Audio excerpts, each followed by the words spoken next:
Então, meus queridos, deixa eu pegar as canetas aqui. Hoje a gente vai falar sobre valor eficaz e a gente vai ir para a prática, pelo menos eu vou ir para a prática aqui, correndo riscos, né, para mostrar a potência de fato e um experimento sobre a correção do fator de potência, que foi o que eu prometi na aula passada. Tá? Mas antes, né, a gente precisa ver o conceito de valor eficaz já agora, porque daí eu vou usar ele durante todo o resto da disciplina. Tá? Ou pelo menos naquela parte do conteúdo que a gente vai trabalhar realmente mais com a parte da eletrotécnica, com circuitos mais de potência. A gente vai usar valor eficaz muito mais do que amplitude das ondas. Então, valor eficaz.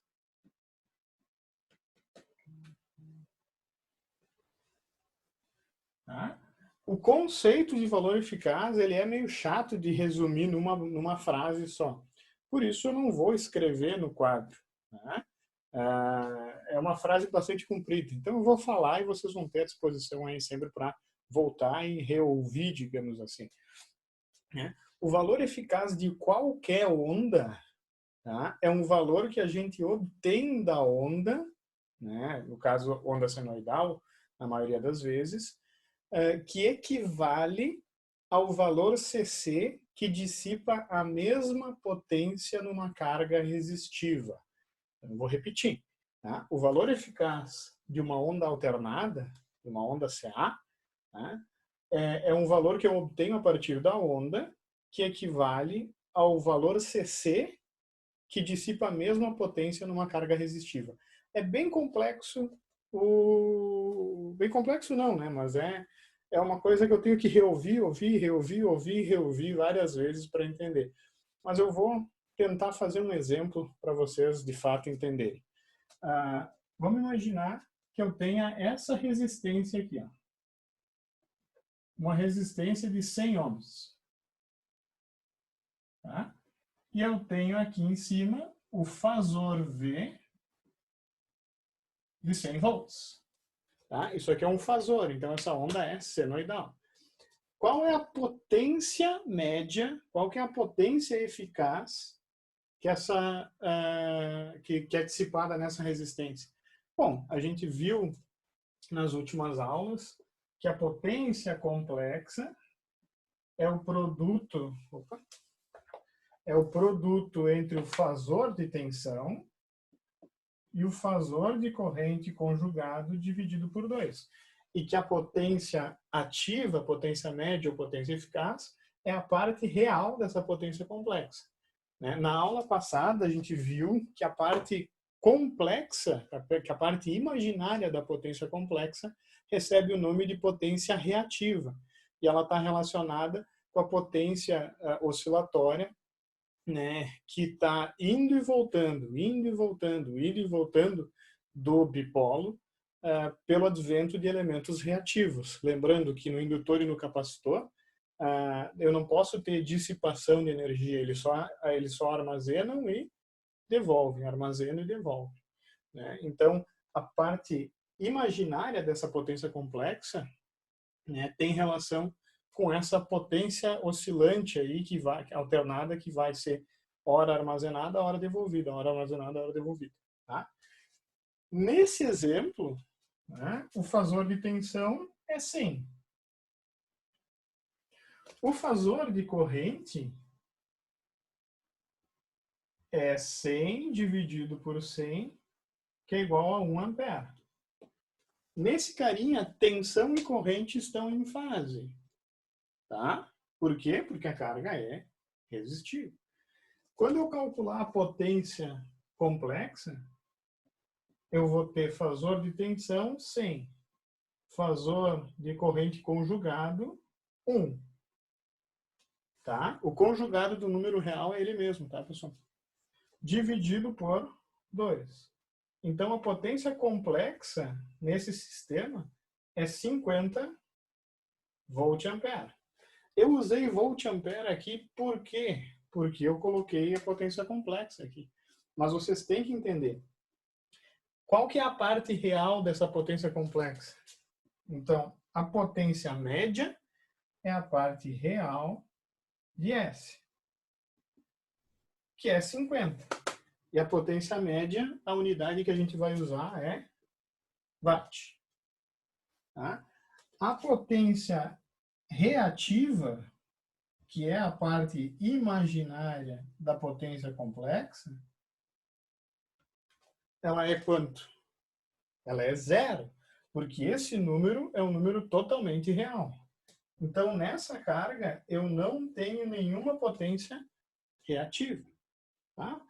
E esse é um caso meio óbvio, porque é uma resistência pura, né? Eu não tenho nenhum indutor e nenhum capacitor. Tá? Então, nessa carga eu tenho 50 watts, 0 volt-ampere reativo, e eu tenho 50 volt-amperes. Nessa carga, o triângulo de potência, na verdade, não é um triângulo, é uma linha, né? Porque eu não tenho o ângulo, né? Lembrando do triângulo de potência, um parênteses aqui, né? Eu tenho P, tenho Q e tenho S. Esse ângulo é o ângulo da carga, é o ângulo entre tensão e corrente, que numa carga resistiva é zero. Tá? E agora vem o conceito, para vocês entenderem o que é o valor eficaz, conceitualmente falando. Então, eu falei que o valor eficaz é o valor que eu obtenho de uma onda, no caso senoidal, que eu vou ver, mas eu posso obter o valor eficaz de qualquer onda, tá? Que fique claro, é alternada. Então, o valor eficaz é um valor que eu obtenho a partir da onda, que equivale à amplitude de uma onda constante que dissipa a mesma energia e dissipa a mesma potência numa carga resistiva. Então, eu faço a pergunta para vocês. Eu falei que a tensão aqui é 100 volts. Tá? Só que isso é um fasor. Qual é a onda CC de tensão que dissipa 50 watts nessa impedância? Eu sei que o fasor de tensão 100 com fase zero dissipa 50 watts.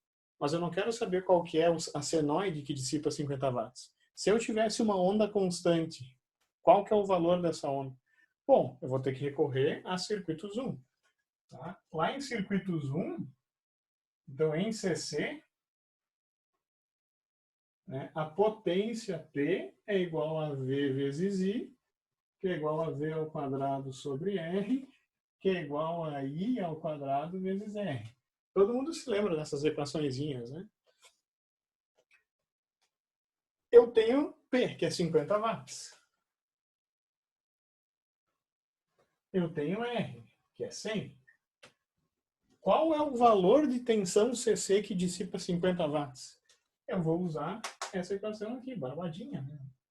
Eu vou ter 50 igual a V ao quadrado sobre R, que é 100, né? Opa.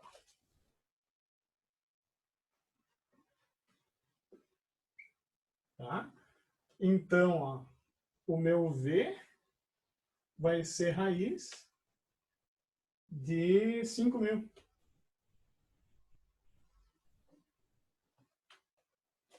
Raiz de 5.000, né? Se eu...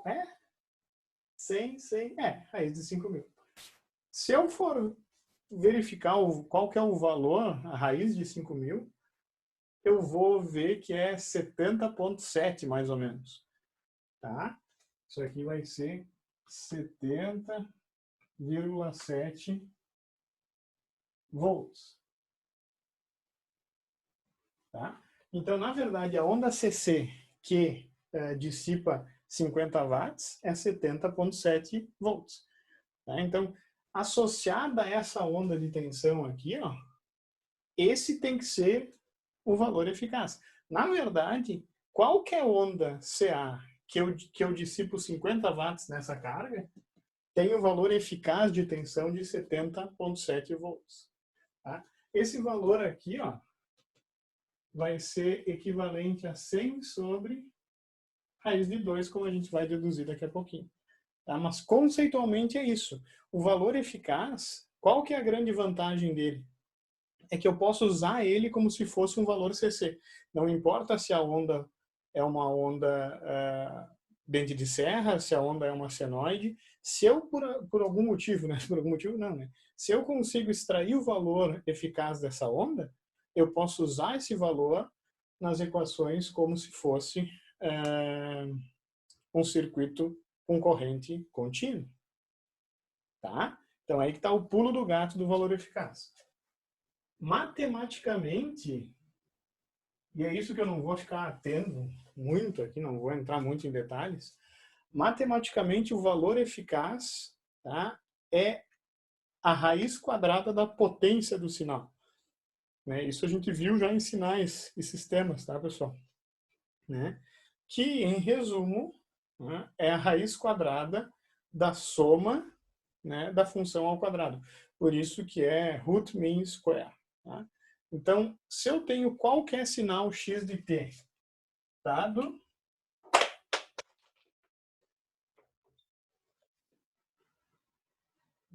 x de t periódico com período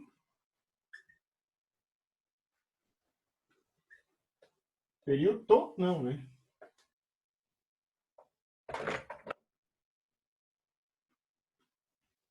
Com período t.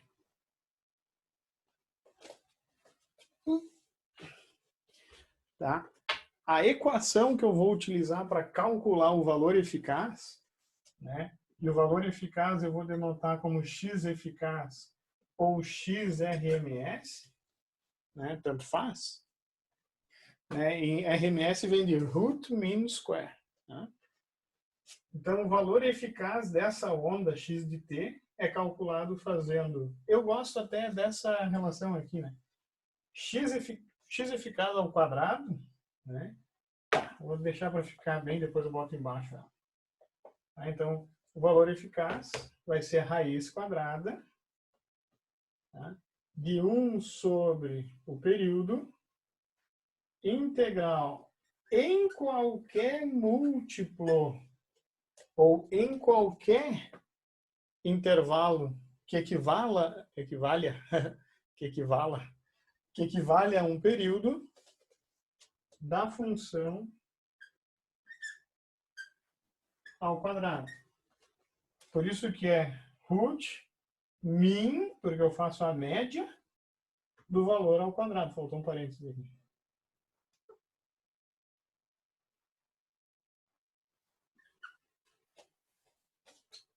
Beleza? Eu prefiro, sinceramente, escrever isso aqui assim, ó, x eficaz, por quê? Porque é só o que eu gosto. Eu gosto de puxar tirar a raiz e colocar aqui, ó. Fica mais limpo, mas é uma preferência só, tá? Então, não importa, e isso vai estar no trabalho de vocês, com certeza. Né? Vocês têm que conseguir encontrar o valor eficaz de qualquer sinal. Não importa o formato do sinal, ele pode nem ser uma senoide, tá? Mas eu posso, mediante essas equações aqui, encontrar o valor eficaz. E se eu tenho o valor eficaz dessa onda, eu posso calcular a potência em qualquer carga resistiva, tá? Não importando se é ou não uma senoide. Deixa eu... Tô voltando pra cidade. Eita, que saudade. Eu fazia CTG, né, meu? Fazia CTG, dançava. Do CTG com heavy metal? Fazia CTG, invernada. Dançava o maçarico, dançava o tatu com volta no meio, né? Jesus. Daí comecei a fazer engenharia, e daí acabou a minha vida artística. Acabou a alegria. Acabou tudo. Né? Começou a dançar conforme outra música. Isso aí. Então, ó, pessoal, o valor eficaz a gente viu, né, no quadro recém, né? Não sei o que eu estou escrevendo de novo, mas enfim. esse é o valor eficaz de qualquer onda. Então, se eu for fazer o valor eficaz de uma senoide, tá? Então, se eu aplicar o conceito de valor eficaz para uma senoide, pessoal, só para senoide, se eu considerar que o meu x de t é Vm, ou xm, melhor falando, né? Alguém está com o áudio aberto aí, pessoal. Xm vezes um cosseno ou um seno, tanto faz, tá, pessoal? Tanto faz. Tu pode usar seno, tu pode usar cosseno, tu pode usar ângulo, sem ângulo, não importa. Né? Mas se o meu x de t for igual a xm vezes um cosseno de ômega t, né, e eu aplicar em um período esse conceito, eu não vou fazer, tá, pessoal? Porque o Satico faz e porque eu vou cobrar isso num trabalho, tá? Se eu levar em consideração essa função e calcular para qualquer período, tá? Eu vou ter x eficaz ao quadrado igual a 1 sobre o período integral. Ah, um detalhe, pessoal. Essa integral aqui ela pode ser feita em relação a dt, a t, ou eu posso realizar ela em função do arco de ômega t. Tá? Até vou colocar aqui, né? Melhor. Essa integral aqui, ó. Tu pode fazer a integral em função de cosseno de x, não em cosseno de ômega t, integrar no tempo, entende? Tu pode usar os arcos para integrar. Porque a integral é o cálculo da área, né? Então, tu pode integrar de 0 até 2π, ou tu pode integrar de 0 até 1 sobre 60, que é de fato o período da onda. Tá? E, na verdade, para qualquer período, se for uma senoide pura, para qualquer período, o resultado dessa integral sempre vai ser o mesmo. Tá? Não importa. Então, se, por exemplo, né? Vou dar um exemplo, porque eu gosto de vocês. É um exemplo. Se o ômega for igual a... Melhor. 2π ft. Daí fica evidente o período, né?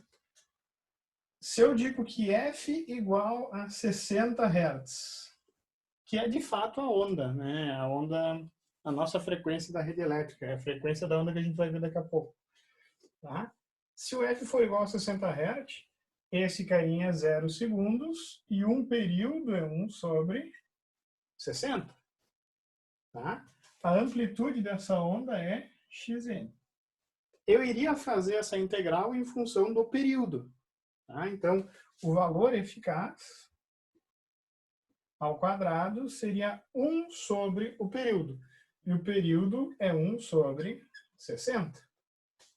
Porque a frequência é 60 Hz. Tá? Então, até vou colocar. O período é 1 sobre 60 segundos.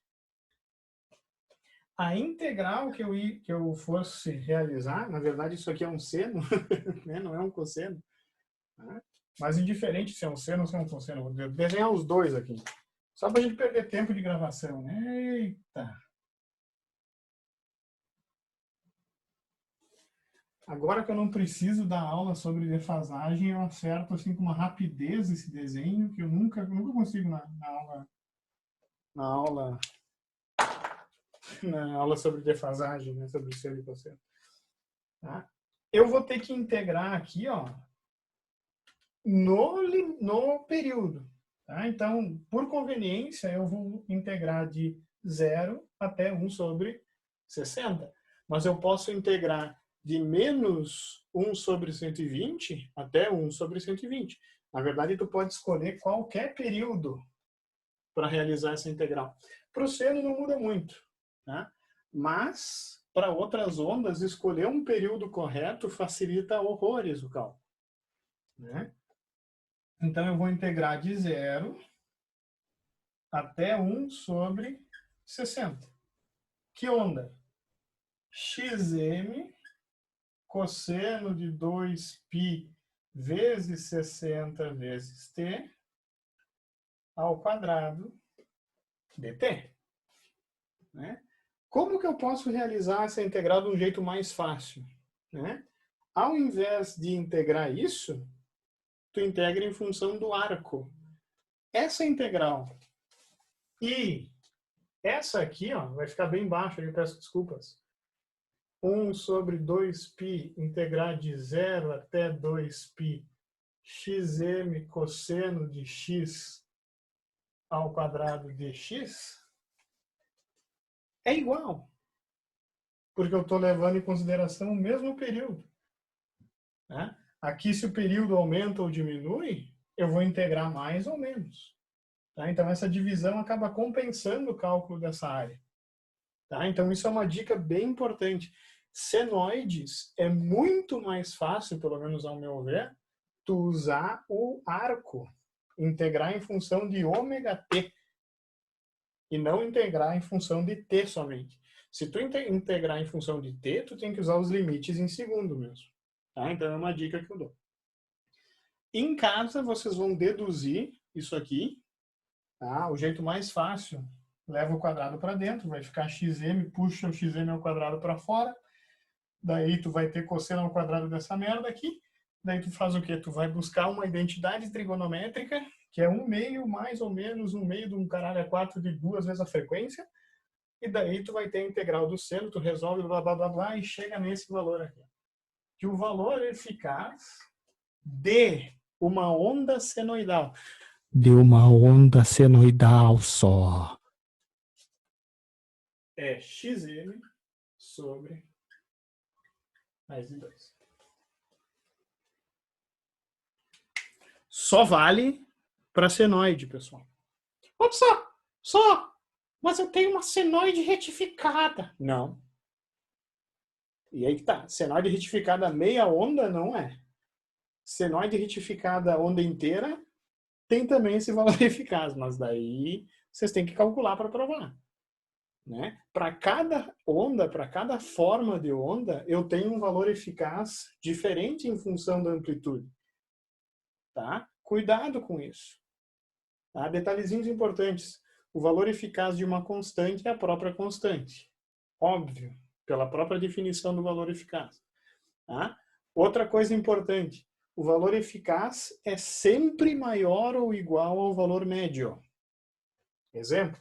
Qual que é o valor médio de uma senoide? 0. O valor eficaz, não. Tá? Tem várias ondas aí importantes que se calcula o valor eficaz. Né? Onda dente de serra, onda triangular, né? Enfim, tem várias. Mas para cada onda com uma forma diferente, eu tenho que fazer todo esse processo e encontrar o valor eficaz. Tá? Então, o que acontece, pessoal? A amplitude eu posso escrever em função também do valor eficaz. Isso aqui,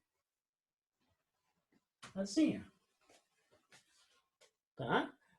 Em outras palavras, eu vou muitas vezes preferir escrever os fasores não mais em função da sua amplitude, e sim em função do seu valor eficaz. Por quê? Porque isso, quando eu levo para a potência, vai me eliminar aquela divisão por 2. Observem isso aqui. Ó. A gente viu que a minha potência complexa é o produto V vezes I conjugado sobre 2. Isso aqui vai ser Vm, amplitude da tensão, com fase θV, vezes Im, menos θI. Amplitudes, dividido por 2.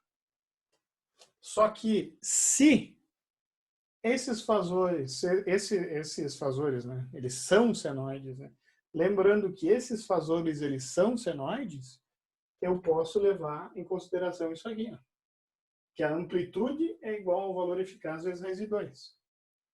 Então, quando eu calcular a potência, eu vou ter isso aqui, ó. Raiz de 2 vezes V eficaz.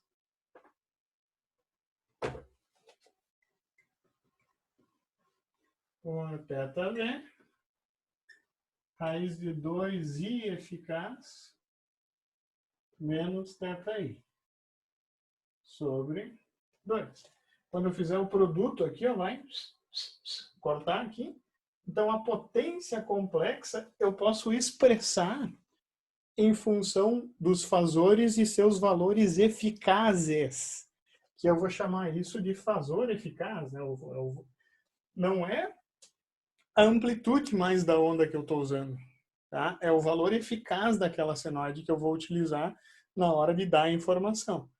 Eu sou obrigado, desculpa pessoal, eu sou obrigado a falar se o valor de tensão ou de corrente que eu estou usando é de amplitude ou se é o valor eficaz. Por exemplo, se eu disser que a tensão da rede aqui é 127, tá?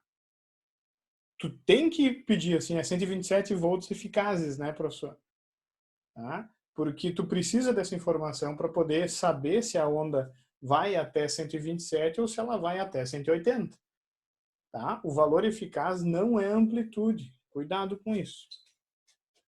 Então, na real, isso aqui é o fasor representado por seu valor eficaz, que é só isso aqui, vezes o conjugado do fasor de corrente eficaz, sem a divisão por 2, né? Porque eu vou ter esse cancelamento quando eu multiplicar raiz de 2 vai ficar 2, e daí eu posso cortar isso. Tá? E daí vai sobrar V eficaz e eficaz com fase θV menos θI. E isso aqui é a definição mais correta, digamos assim, da potência. Por que a definição mais correta? Tá? Porque a definição matematicamente mais aceita da potência aparente é o produto entre o valor eficaz da tensão e da corrente. E, de fato, aqui isso vai aparecer. Ó. S complexo vai ser V eficaz I eficaz com fase θV menos θI. Esse carinha aqui, agora, o produto VI eficaz, de fato, é S, que é a minha potência aparente. E essa é a equação oficial da potência aparente. A potência aparente, que é o módulo da potência complexa, é o produto entre os valores eficazes de tensão e de corrente no meu circuito. Né? Então, pessoal, muito importante, se vocês estiverem trabalhando com os fasores em valor eficaz, que é o que a gente vai fazer preferencialmente para circuitos de potência, eu vou usar essa equação para a potência. Por favor, isso é muito fácil de esquecer. Se vocês trabalharem com o valor de amplitude, vocês não podem esquecer de dividir por 2 essa equação. Se lembra que na primeira aula sobre isso eu esqueci, porque eu estou muito mais habituado a usar essa equaçãozinha aqui. Por quê? Porque ela se assemelha muito ao que a gente fazia em análise 1. Eu só peguei os dois fasores de tensão e de corrente e multipliquei eles. Né? Que é o que eu fazia. Tá? Estão compreendendo, pessoal? Último quadro. E daí a gente vai para o osciloscópio.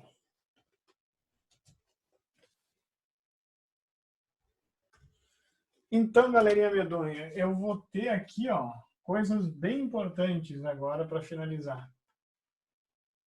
A minha potência complexa, eu vou preferir ela representada com os fasores e seus valores eficazes. Não esqueçam que vocês têm que me informar. Ah, isso é volt eficaz. Ah, isso é ampere eficaz. Né? Por que eu vou colocar isso aqui? Né? Porque a minha impedância ela vai continuar sendo a razão entre os fasores, mesmo que eu use valores eficazes. Tá? Por quê? Porque se eu tenho raiz de 2 num e raiz de 2 no outro, vai cancelar uma raiz com a outra, vai continuar sendo válida. Né?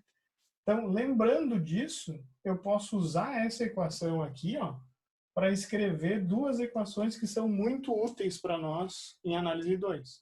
Tá? Primeira coisa, ó, óbvio que o valor eficaz é a impedância vezes a corrente eficaz. Tá? Então, usando isso aqui em cima, eu concluo que a potência complexa vai ser Z vezes I eficaz vezes I eficaz conjugado. E se a gente lembrar da nossa primeira aula, ou uma das primeiras aulas, ou até lá em sinais, se eu tenho um número complexo multiplicado pelo seu conjugado, o que vai restar disso aqui é o módulo ao quadrado. Então, na real, isso aqui vai ser Z vezes o módulo da corrente ao quadrado. Eu prefiro simplesmente escrever assim, ó. Sem a barrinha em cima, não é fasor. Tá? Esse aqui é o valor eficaz da corrente.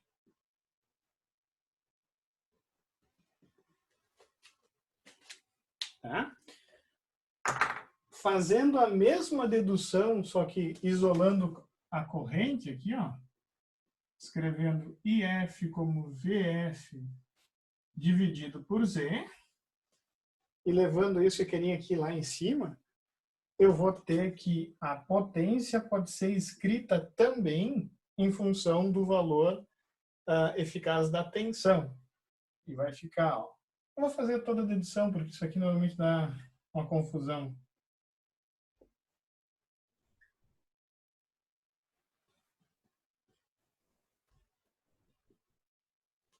Tá? Como a corrente está conjugada, eu vou conjugar as duas coisas aqui. Né? E o resultado disso é V eficaz, ou módulo da tensão eficaz, dividido pelo conjugado da impedância.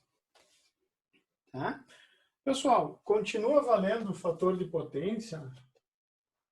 Fator de potência como P sobre S. Tá? E uma coisa que eu esqueci de falar na aula passada. Como P é S vezes cosseno de φ, da onde que é isso? De onde é que sai isso aqui? Né? Porque quando eu transformo para retangular, eu vou ficar com o módulo da potência, que é a potência aparente, vezes o cosseno do ângulo. Tá? Esse ângulo φ aqui, ó, é θv menos θi. Tá, pessoal? Eu usei φ porque é muito comum se usar cosseno φ. Tá? Até tem um aparelho que é conhecido como cossifímetro, tá? Que me dá exatamente o cosseno φ. Tá? Levando isso aqui, eu posso escrever o fator de potência como cosseno φ apenas. Mas isso aqui, ó, só vale para circuitos lineares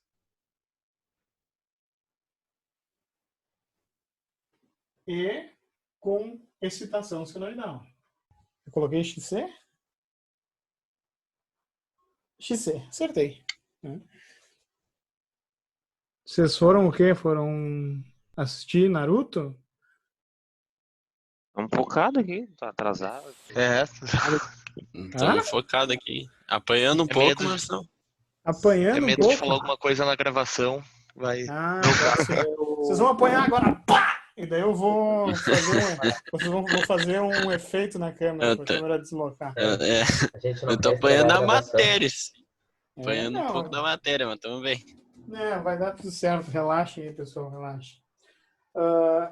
Esse aqui é um resumão, tá? Então, o que a gente vai fazer a partir de agora, né? O meu objetivo é fazer exercício, uma aula de exercício. Não sei se vou gravar, não sei se eu vou fazer na aula que vem, mas com certeza eu preciso de uma aula de exercícios para fixar esses conceitos de potência com vocês. Especificamente, a correção do fator de potência, que era o tema foco da aula de hoje. Eu só não tive realmente tempo de ficar abordando isso, mas eu vou abordar, né? O que acontece com o fator de potência, com a potência como um todo? Eu vou usar agora a potência sempre tentando focar em valor eficaz. Mas na aula passada, a gente fez um exercíciozinho, né, que a gente calculou e essa carga era indutiva. Não me lembro quanto é que ela era. Eu acho que era 4 mais J3 ou 3 mais J4. Não importa. Tá? Mas o que aconteceu, né, nessa carga, né? A tensão aqui, ó, e a corrente, elas não vão estar em fase, né? E isso vai ficar evidente nos fasores. Se eu tenho aqui, eu não me lembro quanto é que eram os valores, tá, pessoal? Acho que era 10 volts, né? A corrente aqui, que a gente calculou, ela tinha fase 36,8 graus, tá? Então, a tensão está aqui. A corrente, ela não vai estar em fase, ela vai estar defasada. Ela vai estar com um certo ângulo. Tá? E é exatamente isso que eu vou mostrar para vocês na prática. Por quê? Porque essa carga ela tem uma resistência, mas ela tem uma reatância também. Tá? Então, essa reatância, o que ela faz? Ela faz com que a corrente se defase da tensão. E essa defasagem vai gerar aquelas potências negativas que a gente viu na aula de potência instantânea. Por quê? Porque se eu penso nessa carga como uma resistência em série, eu vou ter tipo, em série com uma indutância, eu vou ter tipo um divisor de tensão. Então, na prática, eu vou ter uma potência no indutor que faz isso aqui. Ó. Enquanto a potência no resistor é sempre positiva. Tá? Quando eu somo essas duas potências, pelo princípio de conservação da potência, esse intervalozinho aqui em que o indutor retornou energia para o meu circuito, tá? Vai ter períodos em que, somado com isso aqui, vai continuar sendo negativo. Significa que esse circuito, num intervalo bem pequenininho, entregou energia instantaneamente de volta para a fonte. Tá? Então, essa defasagem de corrente gera esses momentos, né, de potência em que a potência retorna para o meu pro elemento que estiver conectado nesse circuito, tá? Devido à presença de picos muito grandes de potência variável nos elementos reativos. O que acontece? O que o pessoal faz? E eu vou mostrar isso na prática agora, daqui a pouquinho. O pessoal usa um capacitor. Aqui, ó. Por que eles usam um capacitor? Porque essa corrente aqui, ó, eu não mudei a tensão. Não mudei a tensão. Então, essa corrente, que eu vou até usar uma cor, na verdade, eu já tinha usado uma cor diferente para ela. Né? Essa corrente aqui, ó, ela continua igual. Só que quando eu coloquei o capacitor, eu vou adicionar nesse nó aqui, ó, uma corrente que ela vai ser diferente. Por quê? Porque a corrente no meu capacitor, ela vai estar em avanço da tensão. A corrente no capacitor se avança da tensão, 90 graus. Então, na prática, isso vai fazer com que a corrente que eu tenha nesse capacitor esteja em quadratura, só que avançada da tensão. Tá? Quando eu somar essas duas correntes, o que aconteceu com esse capacitor que eu coloquei? Na verdade, ele compensou, né? A gente diz que ele compensou um pouco do reativo do indutor, né?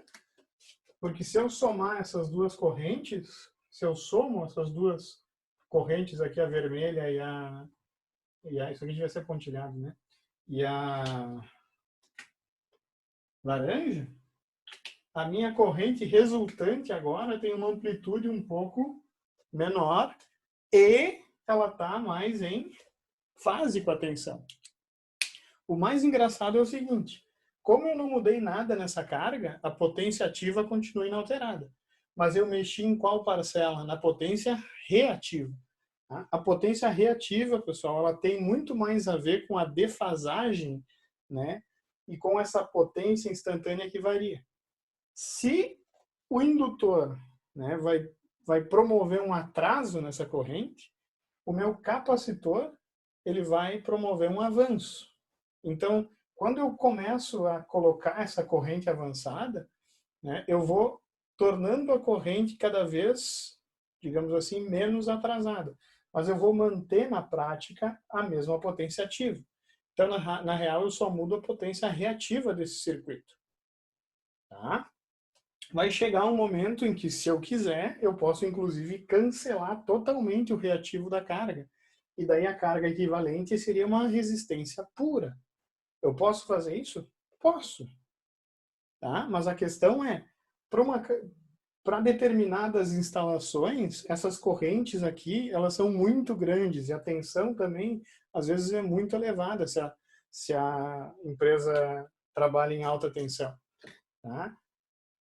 Então, na prática, eu só vou corrigir esse fator de potência para eu não ser multado. Lembrando que o fator de potência... Opa! O fator de potência para senoides e circuitos lineares é cosseno φ. Se eu diminuo o cosseno φ, o fator de potência melhora, né? P não muda, mas a potência aparente vai diminuir pela diminuição da amplitude da corrente. E lembrando que a potência aparente é o produto... Eu estava no outro quadro, né? É o produto entre tensão e corrente eficaz. Se a tensão não muda, mas a corrente diminui, na real, quem diminui aqui é a potência aparente, né, que eu consumo. Em resumo, isso é o que acontece quando eu corrijo o fator de potência numa instalação. Na prática, eu estou manipulando a defasagem porque essas correntes são senoides. Então, mesmo que eu adicione uma carga em paralelo, como é uma carga que tem característica diferente dessa carga que é indutiva, eu acabo compensando o meu reativo. Um detalhe importante, a gente não viu, eu sei que está faltando exercícios, né? Mas a potência reativa numa capacitância é negativa. Por que a potência reativa na capacitância é negativa? Porque se eu fizer o seno nessa carga, o seno φ, eu vou ter um valor negativo. Pensem aqui, ó, o jeito mais fácil de entender é usando a corrente aqui, ó. Se a corrente eficaz for 1 ampere, tá? A potência complexa vai ser a própria impedância. E a impedância no capacitor é negativa, né? É menos J alguma coisa. Tá? Então, a potência complexa vai ficar menos J alguma coisa, indicando uma parte reativa da potência negativa. Então, em resumo, pessoal, o que se fala na prática? Tá? Que os indutores consomem reativo. Tá? E os capacitores, eles geram reativo. Então, pode parecer estranho falar gerar potência, mas a gente não está falando sobre potência ativa, tá, pessoal? A gente está falando sobre reativos no circuito. Tá? E o que são esses reativos? Enquanto a potência do indutor está no pico, a potência do capacitor está no vale. Então, na verdade, quando eu somo essas duas potências, a potência que está sendo transferida para todo o circuito se anula. porque o indutor e o capacitor eles ficam apenas transferindo energia um para o outro, quando eu começo a corrigir o fator de potência. Tá? Lembrem-se disso, né? A potência reativa não é uma potência que tem relação com trabalho, tá, pessoal? Tá? Ela me indica esse fluxo alternado de energia no meu circuito. Tá? Vamos ver na prática isso acontecendo agora. Então, estamos aqui, ó. É que eu queria mostrar para vocês o meu circuitinho lá, para provar que eu não estou mentindo nem nada. Ó. Vou mostrar aqui, ó. Dá uma olhada nesse projeto Mega Power. O que é isso? Isso é um shunt de corrente, a gente chama. Tá? É um resistor de 1 ohm que eu fiz, colocando um monte de porcaria em paralelo, ó, né? Para medir a corrente que está circulando no circuito. Tá? E eu também estou medindo a tensão aqui nesse ponto de acoplamento. Né? Então eu estou medindo corrente via shunt e estou medindo a tensão que está vindo aqui. Eu tenho que cuidar porque eu estou descalço. Não façam isso, hein, pessoal? Tá? Por favor, se eu encostar aqui eu vou levar um choque. Então, ó, o que eu fiz aí? Botei um T, tá? E liguei nesse T, ó, a minha luminária. A minha luminária está perto dos álcool também, assim, ó, super, super seguro, tá? Mas o que eu estou mostrando é que, de fato, eu estou fazendo isso, né? Daí eu fiz, essa aqui é a minha carga resistiva. Então eu vou ligar o circuito aqui, tá? Então, no osciloscópio, vamos parar o compartilhamento da tela aqui, ó. No osciloscópio, vocês podem ver aí a onda amarela, que é a onda de tensão, e a onda verde, que é a onda de corrente. A tensão aqui eficaz está 130 volts e a corrente eficaz está 146 miliamperes. O que eu vou fazer agora? Eu vou ligar em paralelo o indutor. Tá aqui ele, ó. Tá? Eu vou ligar o indutor em paralelo. E vou ligar meio que vivo aqui o bagulho. Eu sei que é arriscado fazer isso. Mas eu tomei umas precauções. Espero que não aconteça nada.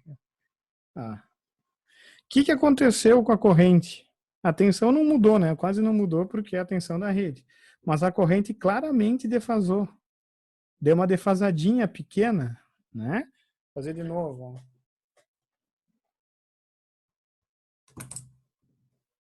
Sem a carga indutiva, com a carga indutiva. Olha o que aconteceu com a corrente eficaz. A corrente eficaz foi para 170 miliamperes. Tá? O que eu vou fazer agora? O capacitor vai entrar em ação. Vamos imaginar que eu precise desse indutor aqui. Não tenha como eu evitar o uso dele. Nesse caso, se eu for calcular o fator de potência, né, vai dar... Qual que é aqui a potência aparente? Vai ser 170 mili vezes 130 volts. E a potência ativa que eu estou dissipando é 20 watts aqui, ó. Tá? Por que mudou a potência quando eu coloquei o indutor? Porque esse indutor ele tem uma resistência interna, é inevitável isso, né? Porque é fio enrolado. Então, quando eu coloco o indutor, ele não é um indutor puro, tá? Que fique claro, ele tem uma dissipação. O transformador, mesmo sem carga, ele tem uma resistência, né? Agora eu vou meter o capacitor. Observem a corrente. A corrente está em 170 mili.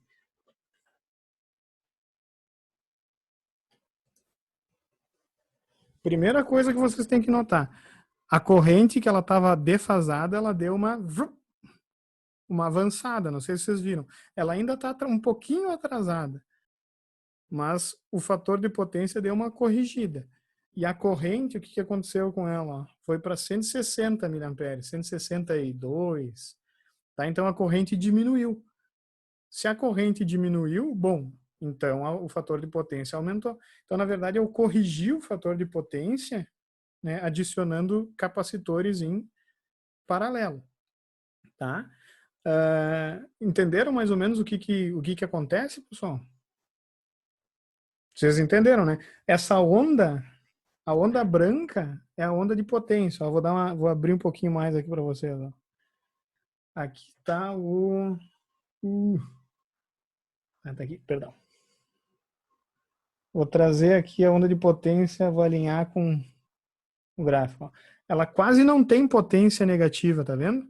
Se eu tiro o capacitor, eu vou desligar aqui para tirar sem causar nenhum transitório muito abrupto. Eu vou tirar o capacitor. Ó. Vocês podem ver que eu tenho um pouquinho de potência negativa aqui, ó, tá vendo? Essa potência negativa, quando eu coloco o capacitor, ela está indo, na verdade, para o capacitor, ao invés de voltar para a rede, entende? Que doideira, né? E agora eu vou mostrar uma coisa mais doida para vocês. Eu vou desligar a resistência e deixar só o indutor. Né? Vou voltar aqui para baixo para vocês verem a corrente, ó. Tá vendo como a corrente no indutor? Primeiro, ela tá longe de ser uma senoide, né? Vocês vão entender isso nas cadeiras com o professor Canali. Tá? Esse indutor aqui, ele tem uma curva de saturação, né? Então, ele não é um elemento ideal.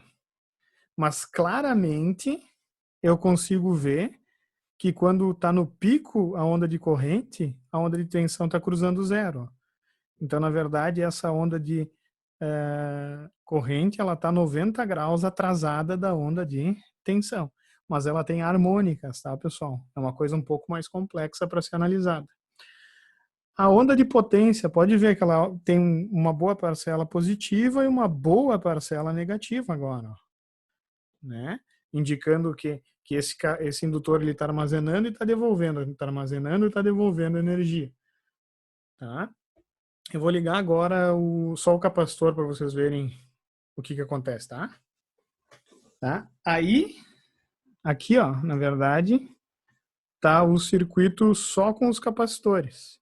A corrente no capacitor tá 90 graus avançada da tensão, diferente de antes com o indutor que estava 90 graus atrasado. Eu vou fazer o último teste aqui, ó. Seja o que Deus quiser, vou enfiar direto aqui, ó. Eu vou colocar o indutor aqui. Tá? Vocês viram como a amplitude baixou muito da corrente. Por quê?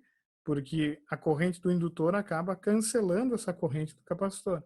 Esse é um circuito que está sem resistência, em teoria. Fora as resistências parasitas que eu coloquei, as resistências parasitas dos elementos e as resistências que eu coloquei para evitar picos de tensão, né?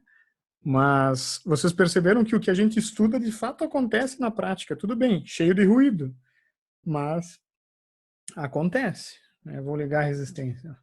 Então, óbvio que essa onda de corrente, ela não está parecida com a onda de corrente só com a resistência, né? Mas eu consigo, mesmo com uma carga indutiva, né? Pelo advento dessa carga capacitiva, eu consigo compensar esse efeito indutivo que normalmente eu não quero, porque ele aumenta a corrente eficaz, né? Então, em resumo, era isso. Beleza, pessoal? Tudo por hoje? Tudo por hoje. Pô, eu ocupei Então, toda a aula, boa né? noite. Hoje... Boa Até. noite. Boa noite, boa noite. Falou, pessoal. Bom descanso para vocês.